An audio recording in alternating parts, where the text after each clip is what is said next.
طبعا شاعرت ما قصرت، وقصيدتك جميلة ومعبرة، وطبعا ما شاء الله تحتوي على ماضي وحاضر ومستقبل.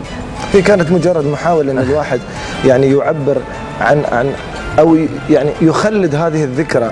دولة الإمارات الحمد لله تاريخ يدرس لبقية الأمم، نعم. وكذلك تاريخ يدرس لأبنائنا قبل ما نعلم الغير، ومدرسة نستفيد منها الكثير من التجارب.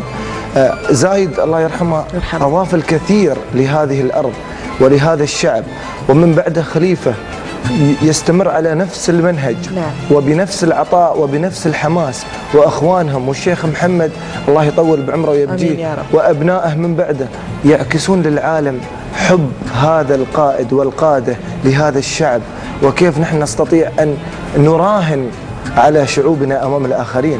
الحمد لله المسؤوليات اللي يوليها الشيخ محمد والشيخ خليفة للبقية أو للشباب الصاعدين الآن والطالعين تدل على أن نحن بإذن الله ثقة موجودة. نعم، ثقة من القيادة موجودة، وأمامنا مستقبل بإذن الله مزدهر. بإذن الله. نحن اليوم في 40، وإن شاء الله سننتظر 41 وما يتلوه إلى 50 إن شاء الله. إن شاء الله. وأعتقد اليوبيل الذهبي راح يكون شيء مختلف إن شاء الله. بإذن إن شاء الله. الله. بإذن طبعا الله. كلها تطلعات نعم. إلى المستقبل، ومستقبل باهر إن شاء الله.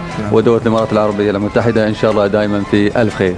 امين يا رب. طبعا شاعرنا الاماراتي عبد الله الخياط، شكرا جزيلا لوجودك ويانا اليوم، وكل عام وانت بالف خير يا رب. كل عام وبلدنا بخير، الامارات بخير، الشيخ خليفه بخير، الشيخ محمد بخير، وكل اخوانهم بخير ان شاء الله، وانتم جميعا بخير. وانا اشكر صراحه مؤسسه دبي للاعلام على هذه الفرصه اللي اتاحتها لنا، وكل عام ووطننا الحبيب ان شاء الله. وإياكم إن شاء الله. شكرا وإياكم. جزيلا لك.